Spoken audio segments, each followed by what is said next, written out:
I mean, I've spoken with senior executives in the industry who have told me that if the Republicans had won the Senate, Parler would not have been deplatformed because of the blowback that would have come on the legislative side. What do you think about, I mean, the fact that, okay, they've gotten rid of Trump, they've gotten rid of Parler, they've gotten rid of Stop the Steal as a hashtag, but the Democrats now run the Senate and the House and the executive, and so they're going to be, in a sense, the power's on their side now. I mean, what do we do with that dynamic going forward?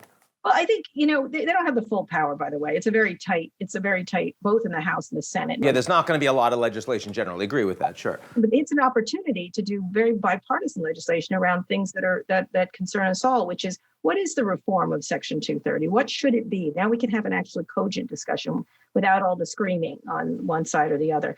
I think it's very important to have a privacy legislation, which we do not have a national privacy bill. Every other country does. There's a number of them in states. I think enforcement by the FTC around antitrust and the Justice Department in a way that treats big tech not like a monolith, but individual cases. That start to bring more innovation. One thing the FTC was looking into was all the small purchases that these big companies do, because what they do is they kill a lot of companies in the cradle. So these companies, which could maybe challenge these companies someday, don't get to exist. And so that's the kind of thing we need to be looking at. The other side of that argument, of course, is that what you're talking about in the United States is not true globally. I mean, there are other massive companies in this space. They're Chinese. And so, no, only that if you're talking about global power, there's a lot of people that are saying, actually, these American companies are national champions and need to be stronger because otherwise China dominates the space globally.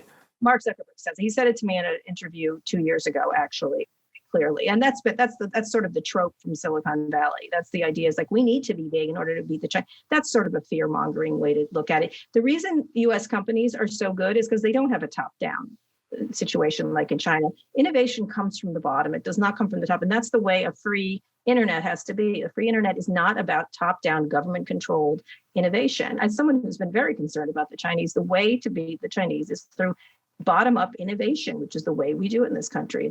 It's capitalism. It's how we create new companies. Right now, we have 3 companies that are driving down the information superhighway, blocking everybody. Does Mark know what he's doing and not care? Is Mark's, is the ideology, I just need to ensure that I protect my power and my dominant position no matter what, and that's my superpower. That's what I'm going to be good at? No, I think it's too much for anybody to have the power he has. It's too much. He's not, you could say, is he smart enough?